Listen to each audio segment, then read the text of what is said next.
Yes, ఇప్పుడు కాకపోతే ఇంకెప్పుడు మారుతాం? డియర్ స్టూడెంట్స్, ఆలోచించండి. సంవత్సరాలు గడిచిపోతున్నాయి, తరగతులు మారిపోతున్నాయి, క్లాస్ రూమ్స్ చేంజ్ అయిపోతున్నాయి, మనం పెద్ద అయిపోతున్నాం. కానీ మన బుద్ధి వికసిస్తోందా?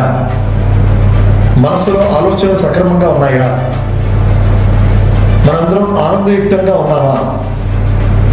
మన బిహేవియర్లో ఏమైనా మార్పు ఉందా? దేనికి Telugu, English, Hindi, mathematics, science, social అనే ఈ సబ్జెక్టులు అసలు దేనికి? పరీక్షలు రాసి సర్టిఫికెట్ తెచ్చుకోవడానిక? ఈ ప్రశ్నలన్నిటికీ పిల్లల సమాధానాలు తెలియాలి. రామకృష్ణ పరమహంసుల వారి దగ్గర శిష్యుడిగా ఉండేటువంటి స్వామి వివేకానంద గొప్ప ప్రశ్నలు అడగడం వల్ల మాత్రమే అతను అద్భుతమైనటువంటి యొక్క స్వామీజీగా, తత్వవేత్తగా, భారతీయ సనాతన ధర్మానికి కానీ, భారతీయ తత్వానికి కానీ, యువజనులను కానీ, విద్యార్థులను కానీ మేల్కొల్పి సరైన రుజుమార్గంలో మంచి త్రోవలో నడిపించడానికి ఇప్పటి వరకు ఒక అద్భుత వ్యక్తిగా వెలుగుతూనే ఉన్నారు. తెలుసుకోవాలి డియర్ స్టూడెంట్స్, ఉదయం ఎన్ని గంటలకు లేస్తున్నాం, ఎన్ని గంటలకు లేవాలి, అసలు స్కూల్కి వెళ్ళి ఎందుకు చదువుకోవాలి?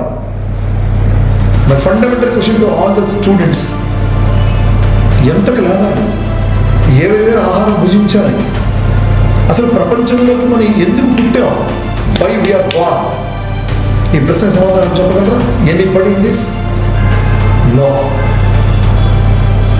నిరంతరం మన చేతుల్లో సెల్ ఫోన్లు ఉన్నాయి, దాంట్లో యూట్యూబ్లో షార్ట్లు చూసుకుంటాం, ఇన్స్టాలో రీల్స్ చూసుకుంటాం, లేదా వేరే గేమ్స్ ఆడుకుంటాం, జీవితాన్ని ఊరికే వృధా చేసుకుంటున్నాం.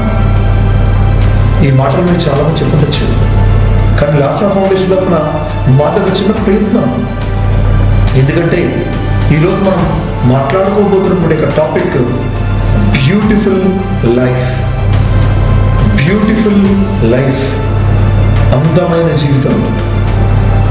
అంటే అసలు ఏంటి అందమైన జీవితం? అంటే ఫెయిర్ అండ్ లవ్లీ రాసుకొని, తల బాగా దూకొని, మంచి ఫ్యాషన్ఫుల్ డ్రెస్సులు వేసుకొని, లిప్స్టిక్లు పెట్టుకొని, అబ్బాయిలు అయితే హీరో మాదిరిగా హెయిర్ కట్ చేయించుకొని, చిరిగిపోయిన జీన్స్, టార్న్ జీన్స్తో, రబ్బర్ జీన్స్ వేసుకొని, ఇవన్నీ టార్న్ జీన్స్ తిరగడమా అందమైన జీవితం అంటే?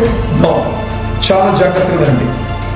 బ్యూటిఫుల్ అనేటువంటి పదానికి అర్థం మారిపోయింది.